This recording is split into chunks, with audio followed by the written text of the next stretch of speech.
Hello everyone, welcome to Academy of Civil Services. And throughout these video programs, we would like to give you some important current affair topics which are relevant to our prelims examinations. And you know that the last 1.5 years of the current affairs are relevant for the preparations. And we would like to help you throughout these video sessions, which some topic were discussed frequently in the news, and those topics were in the major discussions and that are related to our syllabus like economy, polity, geography, and history, and including the science and technology, ecology, environment. So those topics will be discussed throughout this video session. And please stay tuned with us, and we'll help you to assist your preparation better. First topic will deal with the provisions of the Panchayat Extension to the Scheduled Areas Act. That is PESA Act of 1996. Again, this topic is very relevant. Already UPSC have asked questions related to the PESA Act. This will comes under the local governance, the self-governance, especially the scheduled tribal areas.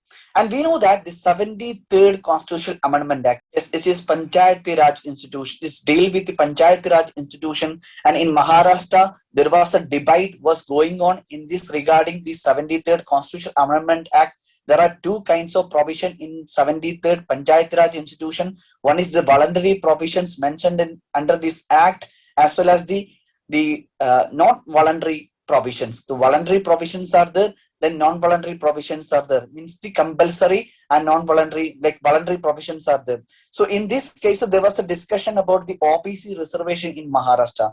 Because of that particular case, we have to check the 73rd Constitutional Amendment Act, which is relevant, a topic for this year prelims. We have to check which are the compulsory provisions of this act, which are the voluntary provisions of the acts. So that way, please go through the 73rd Constitutional Amendment Acts.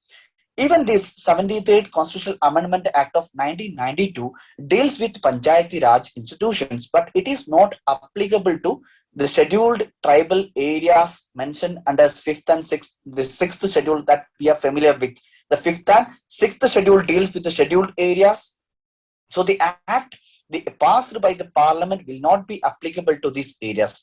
Similarly, this 73rd Constitutional Amendment Act passed by the parliament in 1992 will not be will be implemented in these scheduled areas. But later in 1995, there was a committee appointed to consider these matters called as the Buria Committee, recommended to have a separate act for these scheduled areas for implementing the self-governance structure in these areas. That is called as the Panchayat Extension and Scheduled Areas Act of 1996. The short word is the PESA Acts. So according to the committee recommended by the Buria Committee has recommended the special act. Through that, with some modification, we can implement this act in these scheduled areas, and through their Grama Sabha, we can ensure a self-governance of these areas. Because the 73rd Constitutional Amendment Act is general and amendment act applicable to many areas except these scheduled areas. So in order to ensure this self-governance of these Grama Sabhas in the scheduled areas mentioned in the 5th and 6th schedule of Indian Constitution, there is a separate act was passed by the parliament in 1996 according to the recommendation suggested by the Buria Committee. So in the prelims, we can also expect a question: which committee were recommended the PESA Act or the enactment of the PESA Act to the scheduled areas? So we have to remember it was the Buria Committee that has recommended to extend the scheduled areas, these Panchayat Raj institutions to the scheduled areas through another act which was called as the PESA Acts. So through this act, it has legally recognized the communities, especially the tribal communities who are living in the scheduled areas. They have given us certain rights and they have given certain power. That means they will themselves govern in their system. That means the local governance. They themselves govern in themselves according to their traditional practices, according to their the knowledge about the traditional and the cultural matters over their natural resources and etc. So that through the recommendation suggested by the Buria Committee, we have extended this self-governing system through the PESA Act to the scheduled tribal areas in 1996. Through this act, it has given an power to the Gram Sabhas, especially in these areas, The Gram Sabha has the greater power and the major role in their development area, especially they have a control over this. You can see the red mark which has been given in this PPT. They have exercising the control over the minor forest resources. This act is also connected to our another act you have heard about the Forest Rights Acts. The Forest Rights Act also was asked in 2021. So in that also we have seen that they have a right to like getting the minor forest produce. So in this especially in this act also given an empowering power to the Gram Sabha in exercising the control over the minor non-timber forest resources, minor water bodies, minor minerals, managing local markets, preventing the land alienations, regulation or exploitation of these areas. That means preventing any exploitation of these scheduled areas also prevented. So this has been given the power to the Gram Sabha of these scheduled areas. So this through the PESA Act, we have understood that the whatever the act which are passed by the parliament for the general India, general of these states, now will not be applicable to the scheduled areas mentioned in the schedule, the fifth and sixth schedules. They can implement any act some with some modifications. So this was that kind of act which was called as PESA Act, which is mainly extending the self-governing structure for the local governance to the scheduled areas where the Gram Sabha has major role or they will play a key role in governance system, and they control the minor forest resources, minor water bodies, minor minerals, managing their local markets and also preventing exploitation like the land alienation, the intoxicants, among other things, etc. If any state government also required to amend to this Panchayat Raj Act, should not affect any laws that in which is mandated under the PESA Act. This is what are the provisions under the PESA Act. And there was a question that UPSC have asked in 2013 with regard to the Panchayat extension to the scheduled area, because it was a current affair topic in 2013.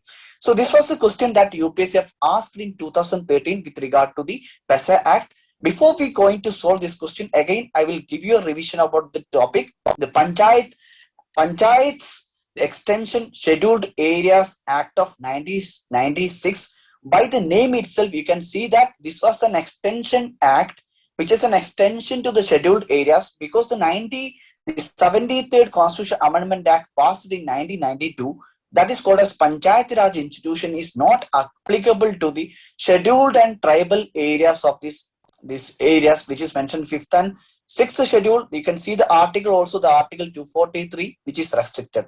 So in order to extend this self-governing system to these scheduled areas, the Buria Committee recommended for this act, and later the Parliament has passed this act in 1996, and through that it has extended to the scheduled areas where the Gram Sabha has the complete authority or the major powers in dealing with the controlling of the minor forest resources, minor water bodies, minor minerals, managing local market, as well as the preventing exploitation of these tribal communities or their areas or their natural resources. This is what we have understood the PESA Acts. So this was the question that UPSC have asked in 2013. So it was an ABC type question. So what was the intention of the Panchayat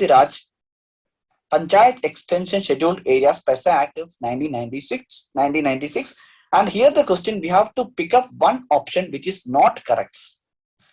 Here the question is about not, which one of the statement below is not identified as an objective or a purpose of this act. So here the question is about which among the following is not correct, not the objective of the PESA Act. That was the question. You know that this act is an extension to the scheduled areas for providing a self-governance for these areas. So giving a self-governance, that means governing themselves.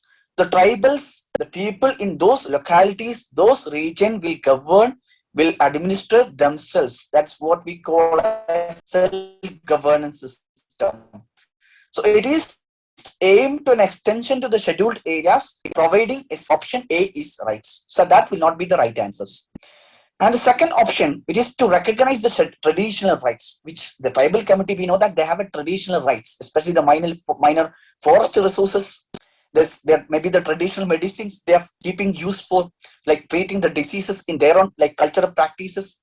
So whatever they have a traditional rights over the forest will be recognized through the act. That was the another objective of the PESA Acts. Again, that is right. And then if you check the third option, which is wrong, this PESA Act never intended to give any autonomous region in these tribal areas.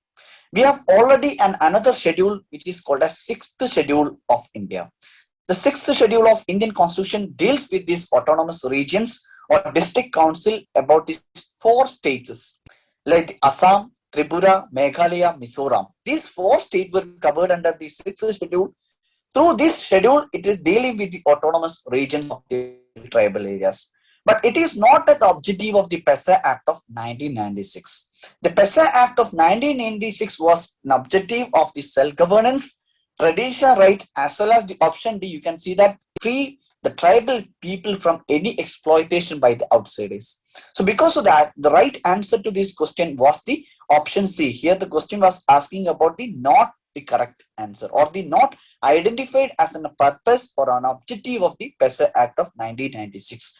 So here we have to understand what is the purpose of this scheme. So this similar kind of question we can expect in the prelims, or in future if they ask, we can expect this question like the what are the powers empowered to the Gram Sabha under the PESA Act. You can see that this include their processes personnel who implement the policies exercising the control over the minor. So in the statement in future, if they want to make a wrong statement, it will say the major forest resources instead of minor. They may use the major forest resources or all the forest resources kind of word they may use. So we have to carefully read the question. We have to identify if any keyword is went wrongs.